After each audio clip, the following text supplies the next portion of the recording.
യേശുവിൻ്റെ ഏറ്റവും പ്രിയമുള്ള കുഞ്ഞെ, ഉൽപ്പത്തി 13:14. അബ്രഹാം ലോത്തിൽ നിന്ന് വേർപെട്ടതിന് ശേഷം ദൈവമായ കർത്താവ് അബ്രഹാമിനോട് പറഞ്ഞു, നീ തല ഉയർത്തി കിഴക്കോട്ടും പടിഞ്ഞാറോട്ടും തെക്കോട്ടും വടക്കോട്ടും നോക്കുക. ചില വേർപാടുകൾക്ക് ശേഷം, ചില വിഭജനങ്ങൾക്ക് ശേഷം, നമ്മെ ചില മനുഷ്യരൊക്കെ ഒറ്റപ്പെടുത്തി പോയതിന് ശേഷം നമ്മുടെ തല താഴോട്ട് കുനിഞ്ഞു പോകും.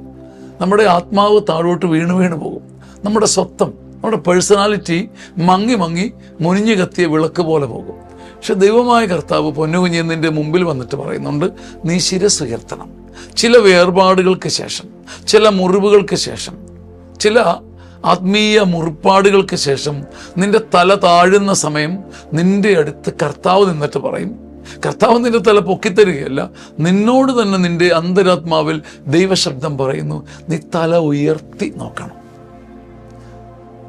വിങ്ങലും വിഷമവും ഭാരവും നൽകിയ ചില മുറിപ്പാടുകളില്ലേ, ഓർത്തോർത്ത് കരയുന്ന ചില വേർപാടുകളില്ലേ, ഒരിക്കലും മറക്കാൻ പറ്റാത്ത ചില വിരഹ ദുഃഖങ്ങളില്ലേ. പക്ഷെ കർത്താവ് നിന്നോട് ഈ വിരഹത്തിൻ്റെയും ഭാരത്തിൻ്റെയും നടുവിൽ കൽപ്പിക്കുന്നത്, നീ തല ഉയർത്തി ചുറ്റും നോക്കണം. ഈ പ്രപഞ്ചത്തിൽ നിന്നും ചുറ്റുപാടുകളിൽ നിന്നും ചില പാഠങ്ങൾ നിനക്ക് പഠിക്കാനുണ്ട്. കുഞ്ഞെ, ഇത് തല ഉയർത്താനുള്ള സമയമാണ്, തല കുനിക്കാനുള്ളതല്ല. ആമേൻ.